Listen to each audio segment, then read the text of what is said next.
Welcome to Talk Cosmos, the show where Rose Minahan and her panel of guests bring you leading-edge astrology conversations through a journey of soul growth patterns connecting astrology's energetic cycles. Get ready to understand your path in the cosmic roots of the stars.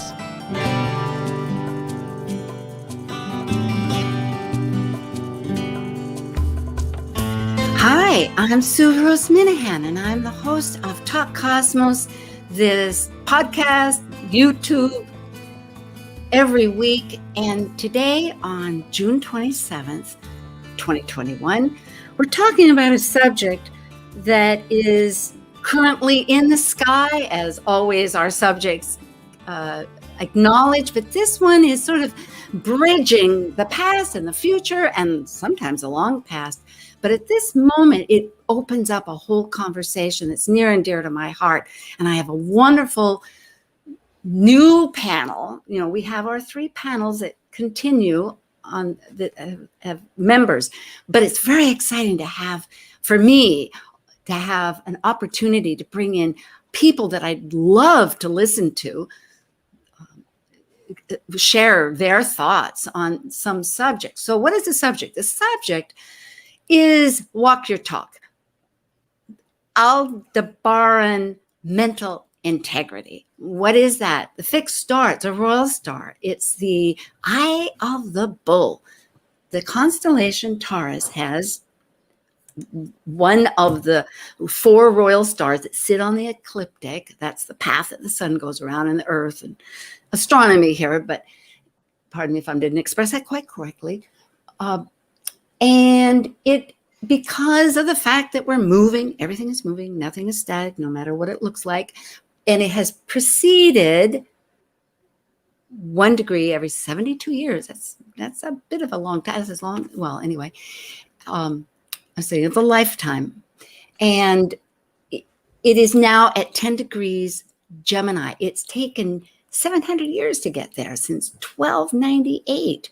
Now you can say 1298, what was that? It was a time of the Middle Ages, which was a long time, 600 years at least, 800 years of the Middle Ages, and that moved towards into the Renaissance, and of course, as we know, the Enlightenment. And here we are at 2021 of maybe AI adventures forward, we don't know. But the fact is that values has everything to do with Taurus, and in Gemini it has everything to do about communication. This star, in its own light, as sifting down into our cosmos energy that we reflect, is trying to tell us, let's get our act together as to the real message of what integrity means. Walk the talk. Hey, that's one of the phrases that I always respond to. So the importance of why right now we might even be listening is because our common destiny, the North Node, or as we call it here in the Western astrology, is at also 10 degrees, conjunct that point. And it happens to be that the United States of America, that was founded its declaration in July 4th, 1776, as we all know, in that Sibley chart that I use at least, and just because it's common and I do, and it's pretty well known, at 5:10 p.m. in Philadelphia, has our Uranus almost at 9 degrees, meaning those, this is a little bit of astronomy and astrology for those, but most are astrologers here, listening. They're connecting in an exact conjunction, and that will be at the end of July, when the North Node goes right to 9 degrees, which will be on our USA Uranus, which, hey, that means authenticity. It wants to break the system to get back to the real deal of who you are. It can be difficult. The changes can be hard. It can be sudden. It can be illuminating. It's intuitive. That flash of lightning comes down.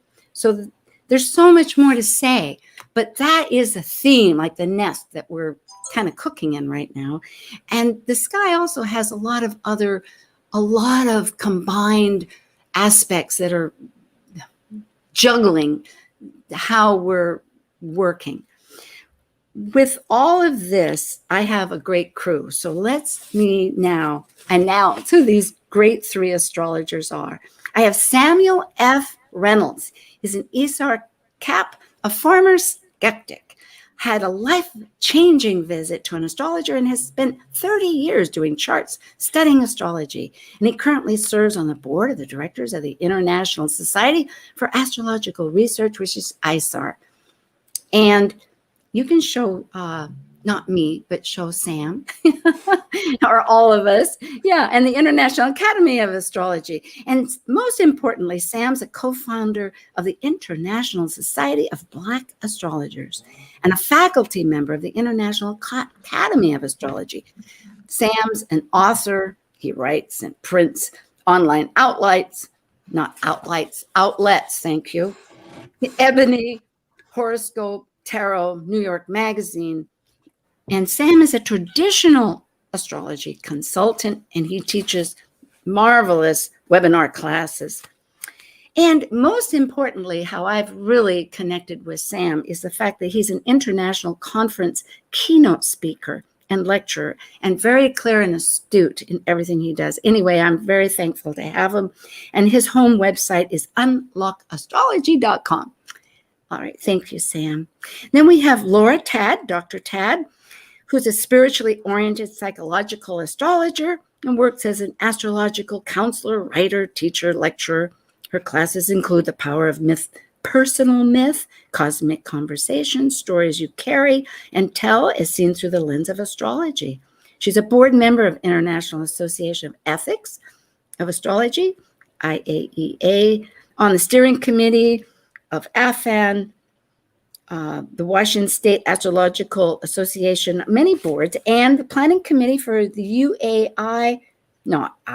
conference, UAC, in 2018. And Dr. Tad also writes for the Mountain Astrologer, Celestial Vibes, Tarot.com, and lives in Atlanta, south of there, and has a PhD in human science. And her website is mythicsky.com. And thank you, Laura, and thank you for joining. And thank you, too, for everybody listening as I try to give homage to all your wonderful qualifications. And our third most illustrious guest is Dr. Stormy Grace. And Dr. Grace is a practicing astrologer with a successful and entertaining YouTube show interviewing astrologers, sharing a wealth of knowledge. And this crowd-funded YouTube Astrology Academy of hers brings the community together by providing free, basic astrology classes taught by the finest astrologers around the world. And I know for a fact that Sam was one of the wonderful guests that has a wonderful, I think, a whole series of classes. So do check that out. It's going to be so informative. Also at Anchor's Stormy Grace podcast, and she has Patreon, Stormy Grace. And since 2014, Stormy's consulted individuals and groups in Colorado and around the globe. Stormy holds a Doctor of Business and applies those skills to business, mundane astrology, and personal chart work. She's a faculty member of the Portland School of Astrology, not far south of Seattle, and a board member of OPA, a member of AFAN, ISAR, and NCGR. So you can see that three of these collect on a many wider scale than just personally. They're helping to motivate how astrology is moving forward. And a contributor to Career Astrologer, this is a magazine, an astrology hub, and Midheaven. Her home website is stormygrace.com. Thank you, Stormy. It's a very great pleasure to have you join. So here we are, these three great minds, and we might think just as an entry, it's like how to enter this great conversation. But many paths, they contribute these energies to our common paths. But this royal Aldebaran fixed star at 10 degrees, Gemini, that's in our North Node currently at 10 degrees, and the Uranus of the USA is certainly a real kickoff spot, especially when we see the news trying to bring attention to inequities that we're always needing to rectify, particularly because we have this forthcoming Pluto return. So in my fashion, I don't have any particular question, but if someone feels inspired to join on something, I know that maybe I'll say one more factor is that on the nodes, Mercury just went direct. We're covering the path that we started in the middle of May, and now Jupiter, that had just gone into Pisces, is now going retrograde. So it's kind of like we're thinking straight, but we're rethinking, what does it all mean?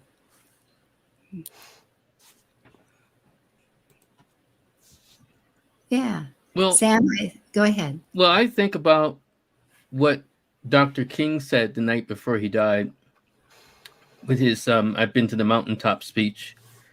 And one of the things he says about, the actual quote, just to get it right, is always say to America is be true to what you said on paper.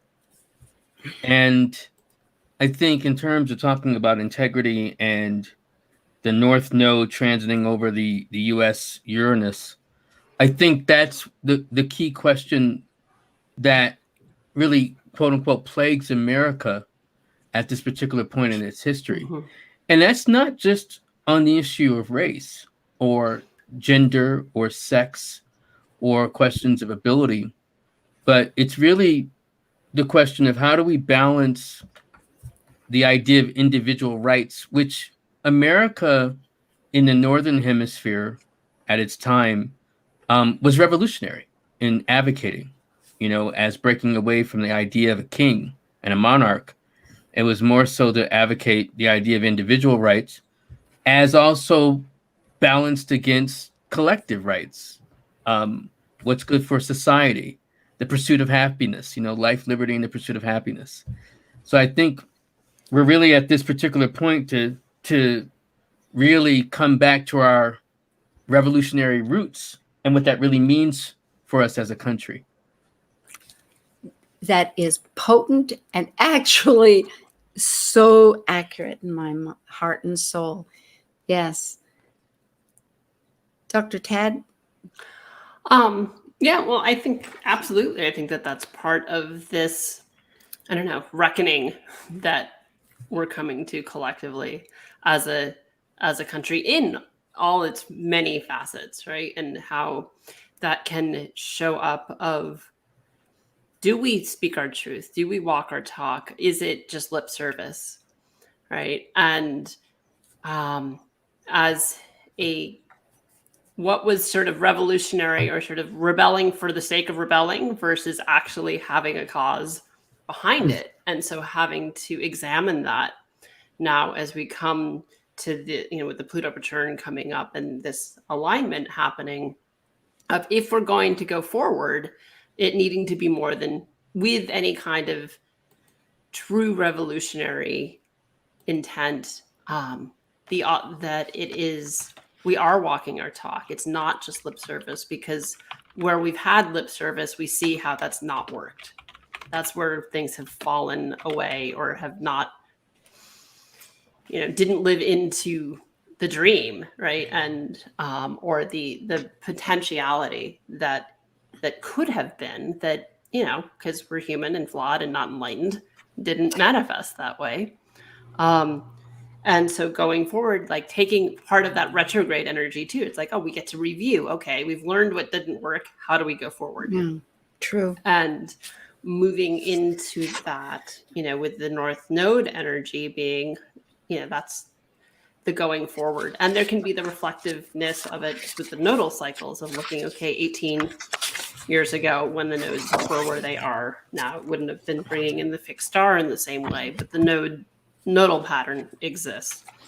And yeah, just sort of, I think that finding new language and there you go. I like that. Language. New language. That is a key, rather than like, let's boot out some of our cliches that just get us into new arguments, renewing the old arguments. Let's expand and come up with new context and stuff like that. But I think that there's also this examination. Brandeis just came out with a new list of words that are supposed to be avoided in the classroom.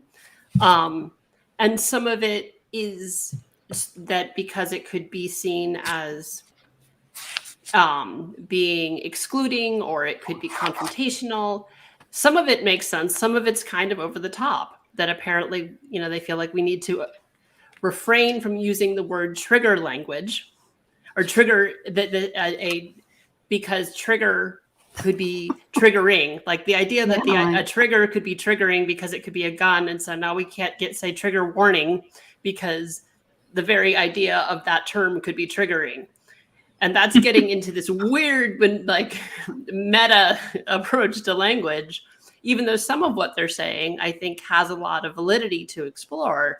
It is cerebral. Yeah. And it is not using the word slave, but using enslaved person, right? Or enslavement, rather than this identification of something, but what happened to an individual, as opposed to labeling.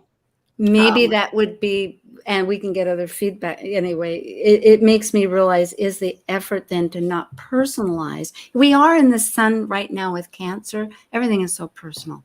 I was remembering that. But it's our story too. We need a new story. But if we make it personal, then it makes it, maybe the fact that we're going towards Chiron now with the woundedness, and we can't use that unless we can make it useful to everybody else. It is in Aries, and that's part of our business. I'm interested in Dr. Grace, and I will call you guys eventually by your first names, but I went by Dr. Tad, so it's Laura. Dr. Grace, who is Stormy. Do you have any kind of little thought? If you don't, that's great. I don't mean to be. Yeah, I mean, I think it's interesting to look at that North Node being conjunct Uranus, because definitely think about these ideas for sure of needing or being encouraged with that North Node movement to do things like find, different language, new language, but also, some of the things that struggling towards that North Node definitely represents. And traditionally Gemini energy it's not a very good listening energy. So encouraging us to listen in different ways, as well as how we speak. I think that is a piece of the story, looking at that in the United States, of how we will progress forward. There has to be kind of equal part listening and talking, but also, kind of just looking at the conjunction of that energy that is really, really creative for change. I mean, it's ripe for a breakthrough. It's ripe for new thinking and new information to be available, should we be willing to take advantage of it. But it also makes me think about how much effort sometimes it takes to also allow the South Node to detach us from those old ideas, from the things that we've known forever. Maybe we have been afraid at some level of change. And, in the United States, we've been for a very long time. So I don't care what grouping you come from. I think there is some acknowledgement that we have to give to that fear of changing into what we can be next, because that might be a little bit unconventional based on what we've been doing, right? Not necessarily unconventional, like it's the first and the newest and the most, innovative thing ever, but just different than we have been. And there's always some fear in that, I think. So I think that these speak to some pretty big concepts of how we're going to be able to break any kind of new ground, at least as a country. And what we do as a country will have a ripple to the global stage as well. We do seem, thank you. Yeah, we definitely have that position, although it is changing too. I remember with Biden going to Europe for the climate change, I think. And they said, well, this is all fine and great, but, the trust had been broken, essentially, with the past presidency that had broken away from it. So at any rate, yes, but we are definitely, thankfully, a voice that needs to have its creative. I love that. Really, when we think about it, that is hopeful too, because if it was 700 years ago and it entered Gemini and went into the Renaissance, and that whole business, and it's cultural conditioning. It's really true, but going back to my brain is weaving back and through these thoughts here, and I'm going back to the revolution too, because certainly I do land on that idea of identity, that of the individual and the group. And, it makes me realize that there isn't, now that we have a better system, we trust, of roads and tools and, we even have garage sales. You can buy secondhand things. You don't have to go, you live in other countries. I lived in Mexico for a while. There weren't any secondhand places, not like here in the United States, if you wanted to refurnish your place on any scale. So in other words, I'm just saying, on a big scale, we have a real level of status of living.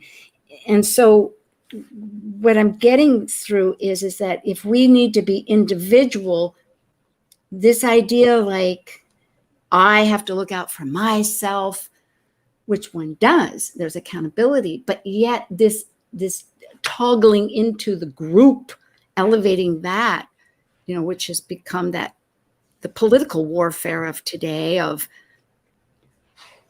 my rights, versus how that affects the group. It seems like we're at a better position if let's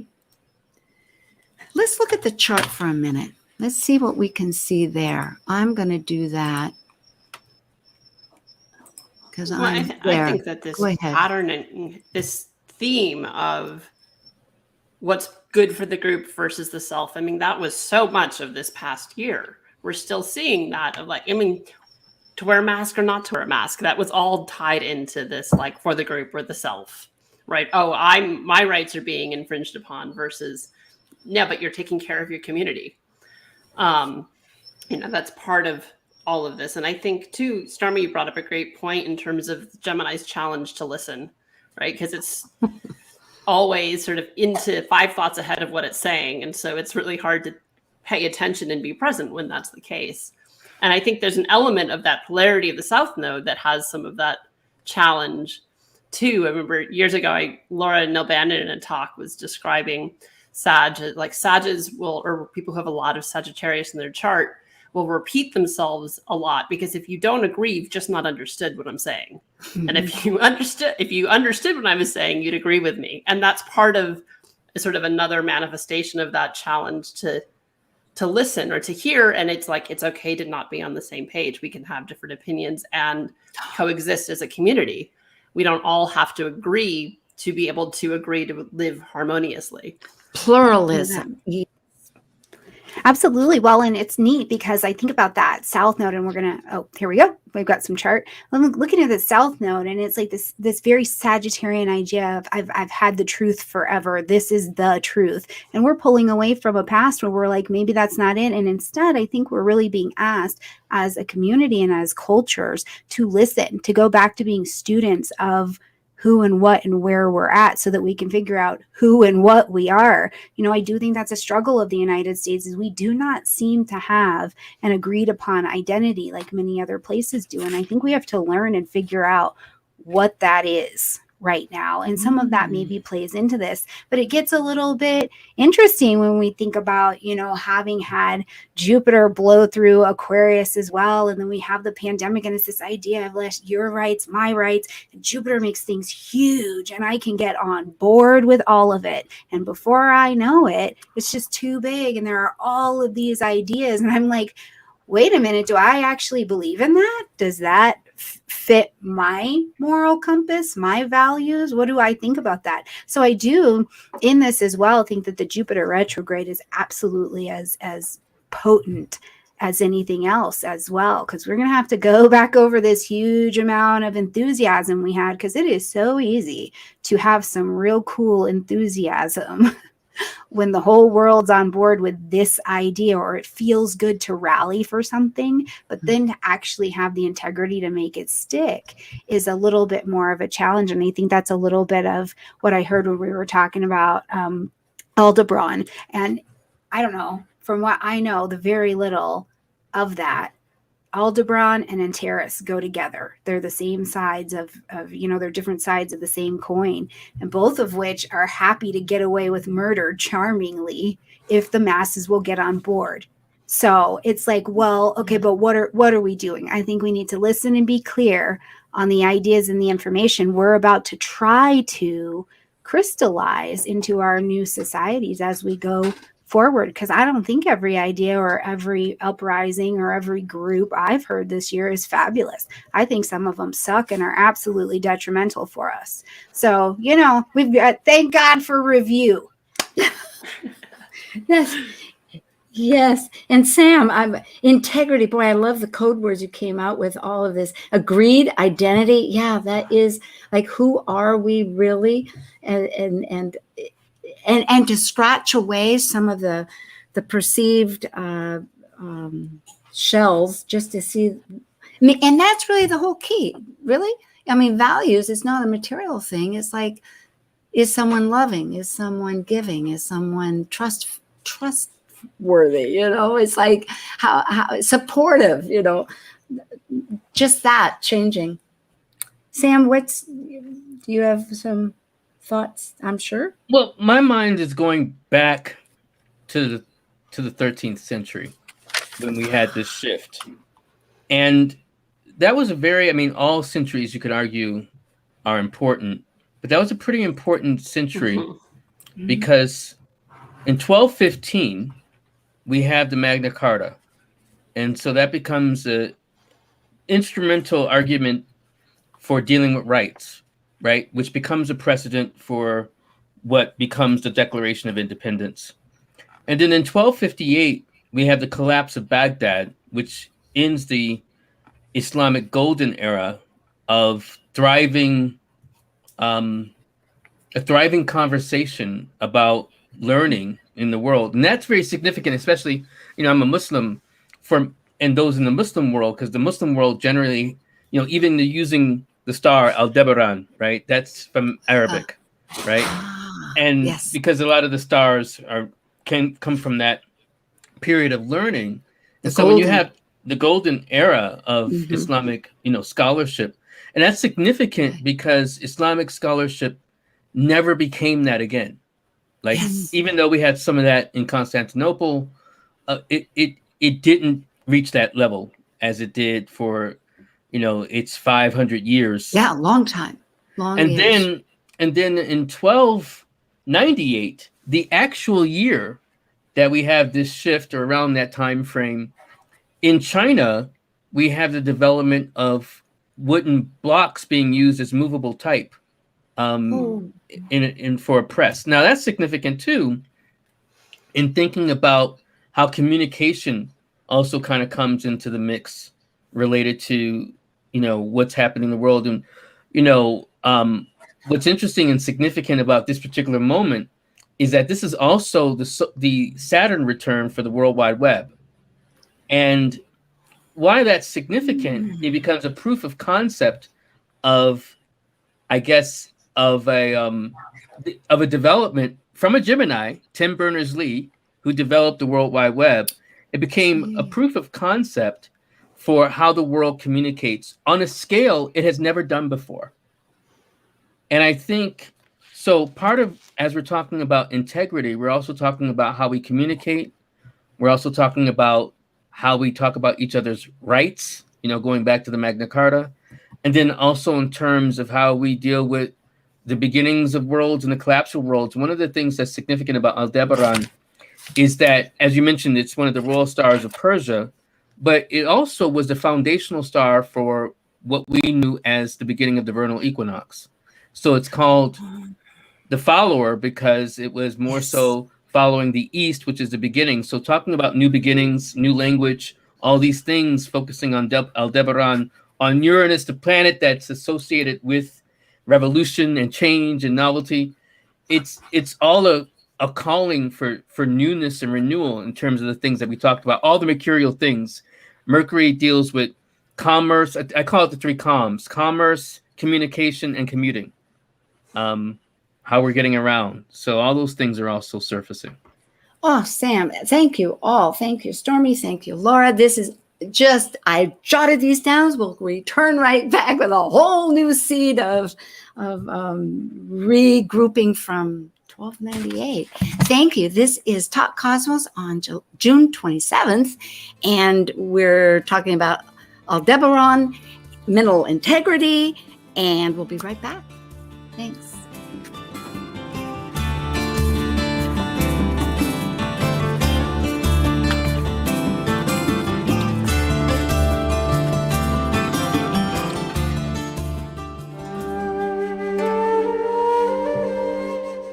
While we take a break from this week's edition of Talk Cosmos, let's take a look at this cycle's archetype.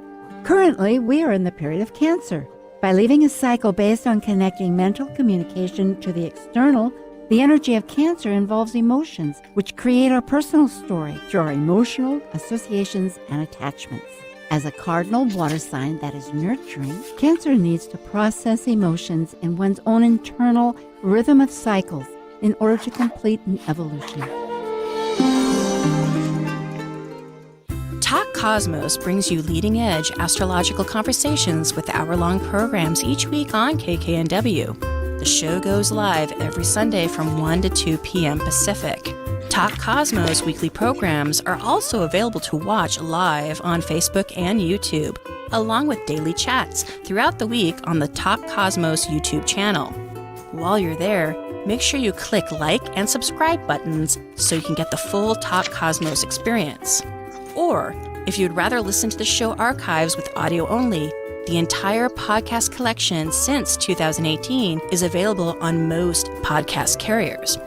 So, grab your coffee, tea, or kombucha and enjoy the show. This is Sarah Stromley at Brain Body Therapy, and you're listening to Talk Cosmos on Alternative Talk, 1150 AM, where we unveil astrology's ancient archetypes that continually build on the collective experience. Bored with the other stations, hammering away on the same old talking points? Try Alternative Talk 1150 and get some variety. Hi again, we're back, and we're with, and I'll identify Sam Reynolds, Stormy Grace, Dr. Grace, and Dr. Laura Tad, and myself. And we just, looking back at Aldebaran, the royal star, one of them in the eye of the bull. I'm looking at my notes. I'm sorry, I'm not looking at you. And I'm thinking that there's a question as we are trying to come up with these new stories and trying to find out also who are we, our identity. We are, yes, part of, I'll throw this out. We're part of the whole world. Like, what are we doing and where are we going on Earth? Because we do have this global witnessing recognition now. And yes, we are in this nation working towards our integrity. But, when I think about it, there's another way to feed into how we might feel not so isolated in our autonomy, right? That by bridging the idea of, because like Sam, you were bringing out the print in China that came in 1298, and the Saturn return of the World Wide Web, this communication, which is always a rites of passage. When there's a Saturn return, we get to reboot on a new level of that maturity, whether it's the fruit of it or the growth, a new growth pattern. And just by communicating globally, such as we have, such as some of the good and the bad. I mean, we have climate change that we're working with. We have U.S. Political things that are impacting us still with George Floyd. That's hit a nerve of oppression and lack of not just identity, but of fulfillment of just plain existing, the dignity of being a person. So, and then we also have, like, what are these things out there in the space that the pilots see, that finally the government said, yes, they're there. We still don't know what they are, but they definitely are different than what we have. So whether they're identified objects or not. But in other words, all these areas are ways to bridge communication globally if we start thinking especially about caring for our Earth and how that might change who we are, a different kind of a purpose too. So during the little break, a couple things that came to mind for me was, I think, Sam, you brought up a great point in terms of with China during the beginning of this cycle of, so that's sort of the birth of the printing press, right? And so is the origin of those blocks, and the web being this origin of a new way of communicating. And so in addition to actual new languaging and verbiage, that what can be invented is an entirely new form of communication, right? That maybe it's some sort of telepathy or something, but something we can't even imagine because it's Uranus. So as soon as you expect it, it won't be that, right? And so some other entirely new way of communicating, or what we don't even think of as communication yet, being a way of interacting with each other, is part of the potential of this shift that then can, and maybe we're seeing it show up in various different events that are happening globally, but that it's this call to find other ways of interrelating with each other. Yeah, I agree completely. And I think about, Uranus, especially transiting, being so much about not just that electric energy and the change, but being about cultures. And because we've got the web, the East and the West can talk in ways that we've never shared ideas before, and quickly, so we have an opportunity to not only share that conversation, but to turn on our web cameras and to share the experience of what it's like to live in these different cultures and these ideas, and to kind of bridge the gap. And that does create a new language, a new idea, a new potential way of being that maybe we just hadn't thought of, or we were too afraid to think of before. One of these ideas I pay a lot of attention to, especially with the United States, this idea we revolted. We had a revolution because we wanted to be us. We wanted to be this thing over here. And that meant we were really different than these things over here in the East. We didn't do things the way that they did. We didn't look that way. Our systems were not set up the same way. But I also think we're the young people on the stage as a country. And at some point we've had to look to the East and go, okay, well, hold on. They've been around for a really long time. Like, what are they doing that's working? So for us, it is a genuine opening from that Sagittarian position of maybe we don't have all the answer, but what petulant teenager doesn't run around thinking they've just got all of it figured out until they figure out they actually don't even know how to drive, and they better get some instruction. And I think that, in a very just growth of people development, countries develop a lot like children, like people. We are in our teenage ship. So we have a lot to be open to, but because we're in our teenage ship, teenagers go out and find cool stuff that's going on, see what's happening over there. We get all of these inventions. So I think we're at a sweet time in the United States where we're getting to do that as well. But now we have to see what we're going to do with that. Where does that fit into our maturity, which will touch the entire country, which will then touch our space on that global stage, I think. And that brings up an interesting point that I think I started reflecting on while Saturn was in Sagittarius, that we need to extend into what's going on now. I mean, the United States has largely lionized, maybe even idealized, idolized the idea of its opening its doors and being a nation of immigrants. I've only been alive 53 years, but in my 53 years, I can't recall a time when we haven't done that as much as we're now not doing that about immigrants. Like, this country seems like it's decided, contrasting to Stormy's point, where it's not as open to the experimentation of new energy coming in, new ideas, reshaping our identity. And it's starting to show in our levels of production. We're not coming out. I mean, America, speaking of that Uranus, we may be the youngest on the block and driven more by ideals than by blood and history. But I will say with a lot of pride as an American, we've come out with some kick-ass ideas, you know. True. I will say in a heartbeat, especially if a European or some other person like, we did this, blah, blah. We invented the damn plane. What you got? Right? So the Wright brothers, thank you. Yeah. Right. We got the plane, right? Which shortened the distance for everything in relation to the world. There's so much that we have invented, but we're not coming to that level of inventiveness anymore. It's other countries that are rising up, because I think we've kind of shut down and we're not opening up like Stormy said, in terms of like being the teenager. What's that? What's this? Our curiosity is not as strong as it used to be. I was reflecting exactly on this yesterday, because here I've moved to the island and we've lived here before, but not 24/7. And I was just thinking of what's the difference, because I've moved various places in my many years.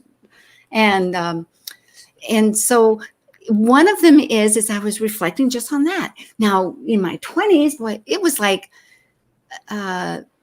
curiosity. Is that anyway? You'd go here, you'd go there, you just explore and discover things. It was like easy, just what you did more. But what rules into all of this is connectivity. I'm thinking at least that is a gift that Gemini has right now as our destiny, and with Mercury is that connectivity. Because you're right, if we don't embrace other people's ideas, not that they have to conform, it's that whole breaking down of conforming to who and to what and to where. Because, back at the revolution too, this is going back to that, there often I realized there were people that still wanted the king of England. They were not necessarily for Yankee Doodle and all that stuff, right? It's like, so it's sometimes on a other spiritual level or astrologically connected. I often think, and I don't think I'm alone by any means, that we have whole groups of people being born at this time from past energetic levels. So we have people that want the king, we have people that want independence, we have, but in a new framework, anyway, going back to connection. And I think that the failure or the lack of the innovation, Sam, that you speak to, I think some of that's part of this Pluto return, right? That I think, people become fanatical when they see what they want or value or they think is important disappearing. That's when you get fanaticism, right? And so it's actually the death rattle of those things, and then people become fanatics. Right. And so I think the failure to embrace change, there's always been a history in this country of, oh no, Irish need apply, but they were still immigrating, right? They might not have been able to get a job, but they were still able to come into the country. And this closing of the borders thing is weird. It's a new phenomena in this country. And I mean, there's points in history, during World War II of the ships that were turned around of Jewish children, right? There are those stories. But I do think that this failure to innovate right now that's happening is connected to this Pluto return of like, oh, wait, we really have to we're shedding the skin as the snake into a whole new entity. And people are freaked out about that happening. And so they don't want anything to change. And they're stuck in that, that Taurian sort of energy of not going to go anywhere. And hopefully, the Pluto return could actually be a release of that into, oh, right, there's actually, you can exhale with transformation. Their skin needs to be shed because you've outgrown it. And maybe that's a potential for it, but we're not there yet. We're in the uncomfortable skin space. Yeah, I agree completely. And it's an interesting time. I mean, we've got a whole lot of generations alive and on the planet at the same time, which creates a wide stream of thought and belief about what is right and what we've seen society believe and what we believe society can be. So it's just, there's a whole big mixed bag of like stream of thought and stream of purpose. So I do think that the Pluto return will be potent as well, because, you know, throughout history, we can see that some of these returns are effective because they sweep out what can't vibrationally be sound enough to go forward with anymore. And we may see a fair amount of like mass exodus of people.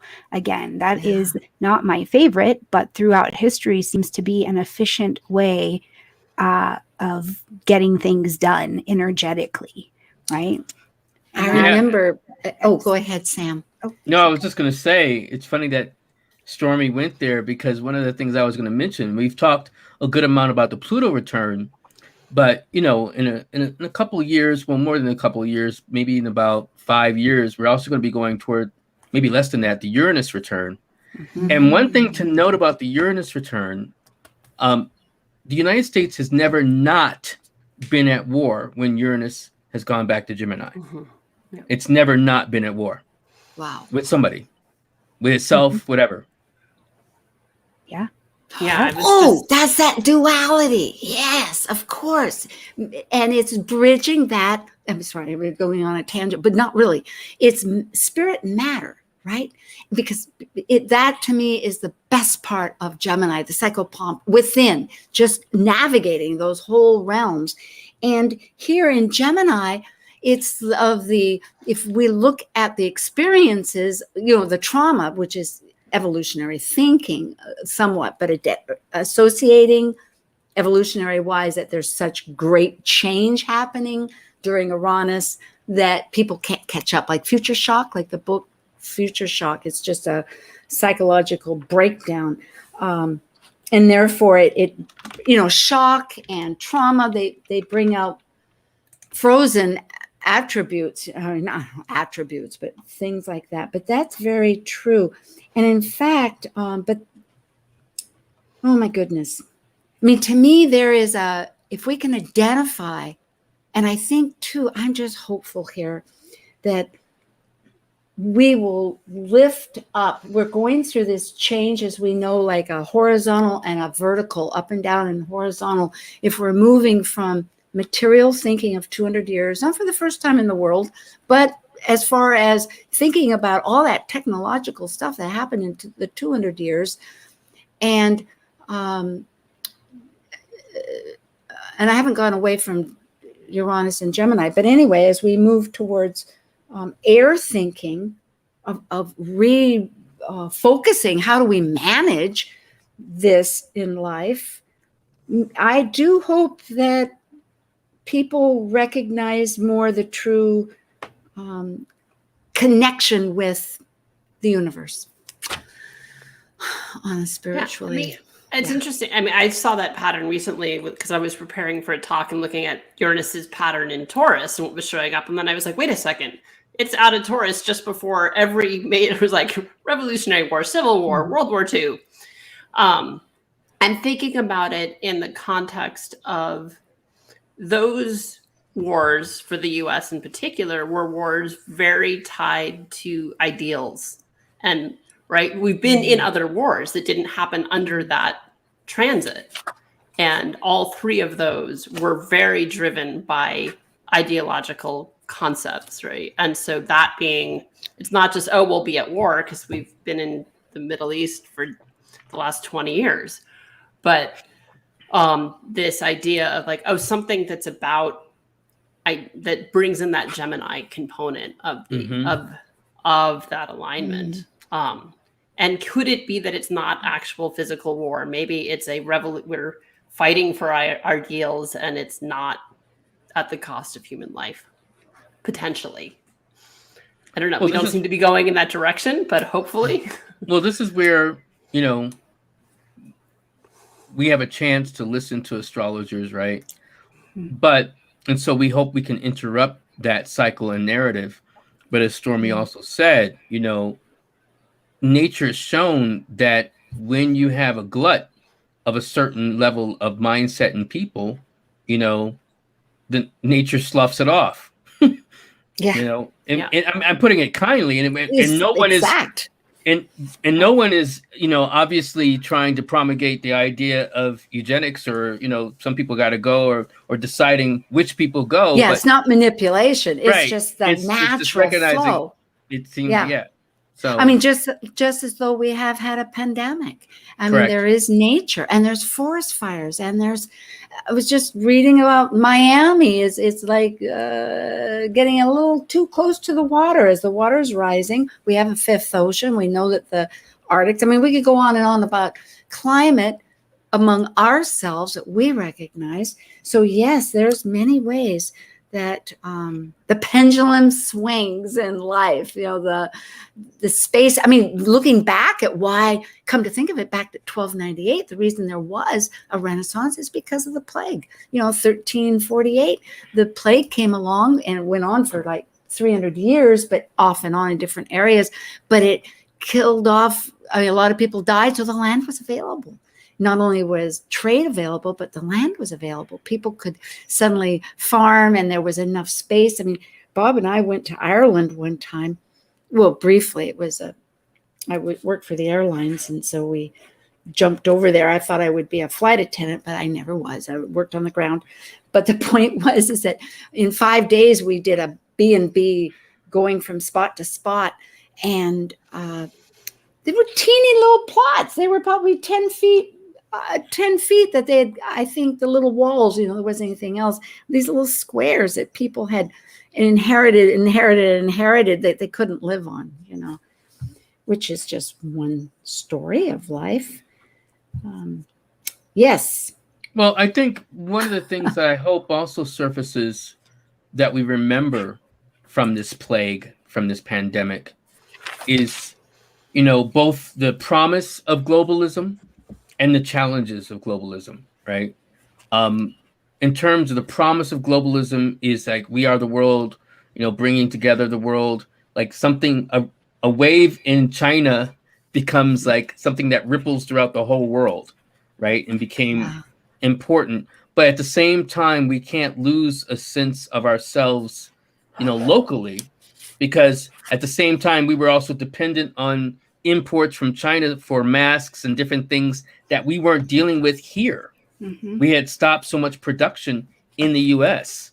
So it's kind of balancing, localism and globalism. And that might be part of the inventing or the technology, or in this piece, that needs to come back here. I mean, it's actually like it's becoming a really big issue with construction in this country. And like, my dishwasher died during Mercury retrograde, and Best Buy is back ordered and out of stock for 2-3 weeks. I was going to order when they're like, yeah, we can't get it to you till August 28th. There's just because all the parts are coming from China, and everything is backlogged because nothing is manufactured here. Mm-hmm. And that can be part of this Uranian piece of bringing back technology, bringing back, or just having it a greater, it doesn't even need to be here. It's just a greater diversity. Maybe it's not this singularity of dependence, that it could be out of Europe. It could be out of Africa. It could be, yes. And if I might say, which is the Gemini. Yeah, we only have a couple of minutes, and I am thinking in a nutshell, it's kind of like the mother in necessity is the mother of invention. If I don't even, did I say that correctly? Yes. But the point, thank you. And so in other words, this matter of scarcity of material, forcing us in, just as an example of connecting in order to embrace, in order to express, learn how to express in a new way, how to make collaboration for needs. At least it's one way that the world has, as we are living as a spirit in this body, in this world, to go further. I mean, to expand into what we have to expand into and create. I will say that next week we have Planet Buzz. That's right. Planet Buzz, a panel. And tonight I have a wonderful, extraordinary panel with Dr. Stormy Grace, Samuel F. Reynolds of Unlock Astrology, and Dr. Laura Tad with me, talking about different directions that the universe is bringing to our attention of how to be all of ourselves, with all of ourselves. So I have a moment. We have a couple of seconds. The minute this music will just sort of ease us out. So thank you so very much. So Sam, Stormy, and Laura, if you have anything you want to say, please do. Thanks for having us. Thank you. Thank you for a great conversation. Yes. I really appreciate it. And thank you to all our audience. Subscribe and check everybody out on the website. Okay. Till again. Thank you for joining us on Talk Cosmos, the show where Rose Minahan and her panel of guests connect soul growth patterns with the energetic cycles of astrology. Be sure to tune in next Sunday at 1 p.m. Pacific Time to continue your journey through the roots of the cosmic pathway.